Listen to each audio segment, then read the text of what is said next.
Hello tout le monde, j'espère que vous allez bien. On se retrouve aujourd'hui pour une nouvelle recette. Il s'agit de la recette de Horeiba.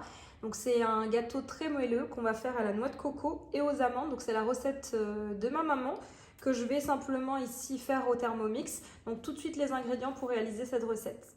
Donc pour cette recette, on aura besoin de 500 g ici d'amandes entières qu'on va mixer pour avoir une poudre d'amande.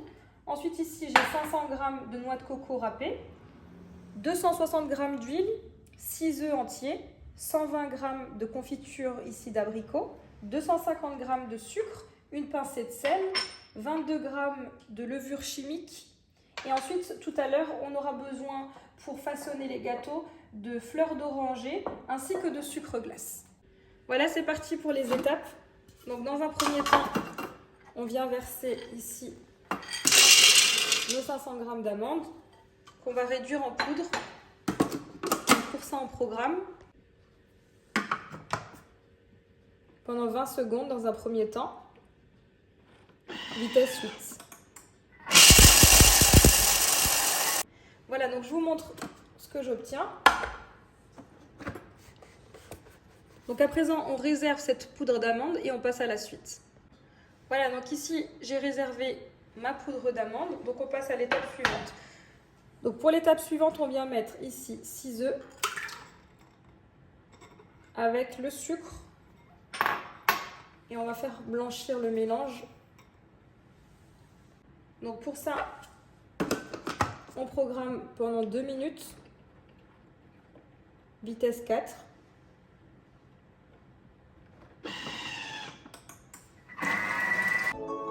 Voilà, après 2 minutes, je vous montre ce qu'on obtient. Donc à présent, je rajoute une pincée de sel. On va rajouter ici nos 260 g d'huile et nos 120 g de confiture.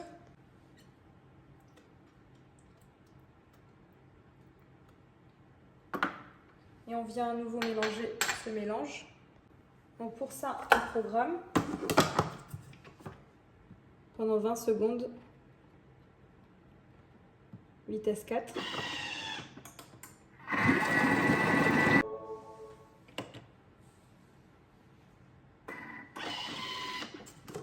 Voilà, ensuite on vient rajouter donc notre poudre d'amande qu'on a réservée.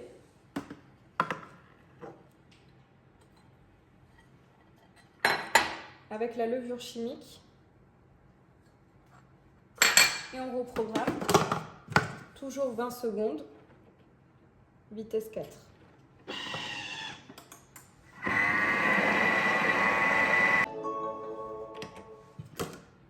Voilà, donc à présent on va rajouter la noix de coco peu à peu jusqu'à obtenir la bonne consistance, car ça va dépendre de la taille de vos œufs, de la qualité de votre poudre d'amande. Donc là je vais rajouter peu à peu la noix de coco. Et idem pour la noix de coco. Donc en fonction des qualités, on peut avoir des noix de coco qui absorbent plus que d'autres. Donc là je vais rajouter à peu près plus de la moitié. Je réserve un petit peu. Et on rajoutera si nécessaire. Voilà, donc on va programmer 20 secondes vitesse 4 et on va s'aider de la spatule mélangeuse pour aider la noix de coco à bien s'intégrer au mélange.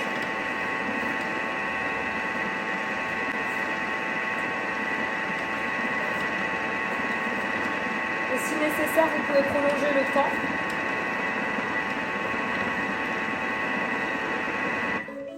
Donc là, je vais prolonger encore 20 secondes.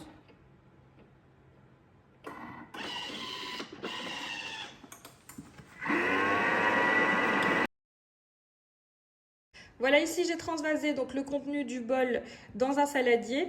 Ici j'ai encore 60 g de noix de coco râpée, donc j'ai utilisé uniquement 440 g. Donc comme je vous ai dit, ça dépendra vraiment de la taille de vos œufs. Donc il faut obtenir vraiment cette texture, ni trop sèche, ni trop liquide. Voilà, qu'on puisse faire de jolies boules.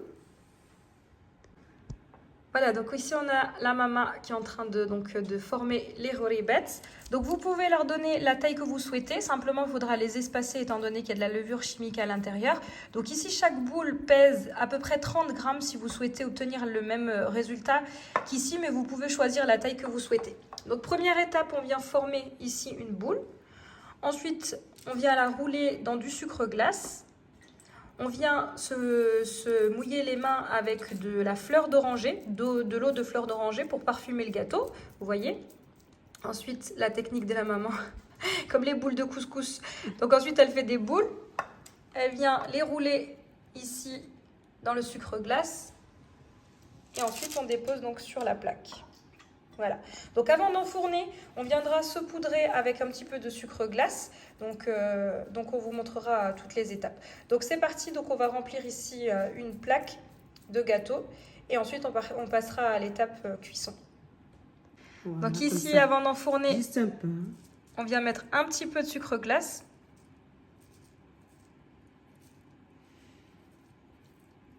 Donc à l'aide d'un petit chinois.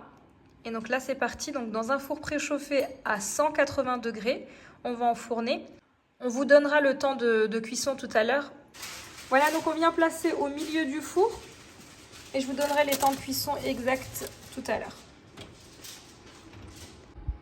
Voilà, donc là, on va sortir notre plaque. Regardez nos gâteaux. Machallah, ils sont vraiment super jolis, super bien réussis. Vous voyez, la recette de la maman. Voilà, ici après 14 minutes, donc très précisément de cuisson. Donc je viens retirer mes gâteaux, encore chauds, et je viens les déposer donc dans un plat. Et voici, cette vidéo arrive à sa fin. J'espère que vous avez aimé cette vidéo. N'hésitez pas à me laisser un commentaire et je vous dis à très vite pour de nouvelles vidéos.